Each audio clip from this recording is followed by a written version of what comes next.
If you're seeing the SketchUp error invalid entity to animate, don't worry. In this video, I'll show you exactly what it means and how to fix it step by step. This issue usually shows up when dynamic component animate functions fail, when an entity is locked, when the component structure is nested incorrectly, or when SketchUp is trying to animate something that isn't fully valid. So if you've been stuck with this error while working on a model, stay with me because we're going to clear it up fast. And before we jump in, if this tutorial helps you out, make sure to hit like and subscribe for more SketchUp tips, troubleshooting guides, and software how-tos just like this one. Alright, let's get into the fix. First, understand what this error is actually telling you. In SketchUp, an entity is basically the object or part you're trying to move, rotate, or animate. When SketchUp says invalid entity to animate, it means the software can't properly recognize the object you want to animate.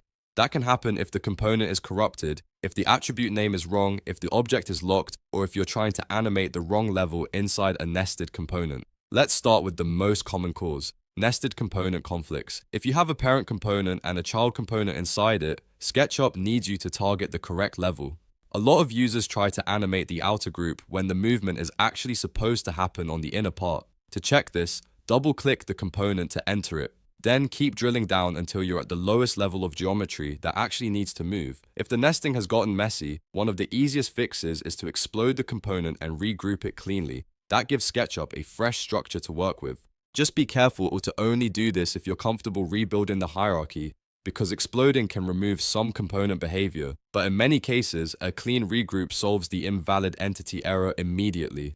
Next, check whether anything is locked. A locked component cannot be animated properly. If SketchUp is trying to move or rotate something that's locked, it may throw the invalid entity error. Right-click the component and look for an unlock option. If you see it, unlock the object and try again. If the unlock option isn't available, open the outliner. You can find it under Window, then Default, Tray, then Outliner. In the outliner, look for any parent group or component that may be locked. Sometimes the child object looks fine, but the parent is locked, and that prevents the animation from working. Unlock the parent, then test the animation again. Now let's move on to dynamic attributes. If you're using dynamic components and you've set up an on-click, animate, or formula-based action, open Window and then component attributes. This is where SketchUp stores the formulas that control the behavior. Look carefully for red text, warning labels, or anything that says error. That usually means the formula is referencing something that no longer exists. For example, if you rename the component from door_panel to main_door,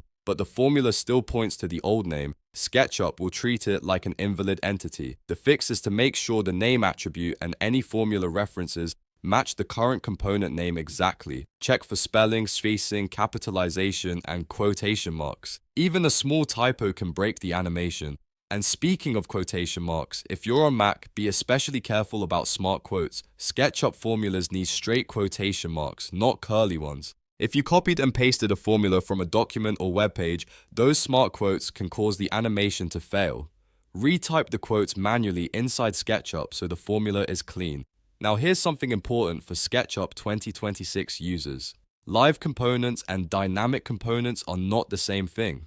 If you're working with a live component, which usually has a yellow bolt icon, you should not try to force it through the older dynamic components workflow. That mismatch is a common reason for the invalid entity to animate error. Live components are configured differently and often rely on cloud-based behavior through Trimble tools. So if you right-click a live component, choose Configure Live Component instead of using the classic animation tools. If you try to animate a live component with the wrong toolset, SketchUp may reject it because the entity doesn't match the expected format. If none of that fixes the issue, the problem may be a corrupted entity ID. This can happen after a crash, a bad import, or a file that has been edited too many times. To clean things up, go to Window, then Model Info, then Statistics. From there, click Fix Problems. After that, click Purge Unused. Fix Problems helps repair issues inside the model, and Purge Unused clears out leftover data that may be causing conflict. Once that's done, try your animation again and see if the error is gone. If the problem still appears, test the component in a new, clean file. Sometimes the model itself is the issue, not the animation setup. Copy the component into a fresh SketchUp file and see whether the error follows it. If it works in a new file, then the original model likely has corruption or conflicting geometry. To recap, the main fixes for the SketchUp invalid entity to animate error are: enter the correct nested level, unlock the component, repair broken dynamic attributes, use the correct tool for live components, and run fix problems plus purge unused to clean the model. If this video helped you fix the issue, give it a thumbs up, subscribe for more SketchUp troubleshooting tutorials, and leave a comment below if you want me to cover more SketchUp error fixes in future videos. Thanks for watching, and I'll see you in the next one.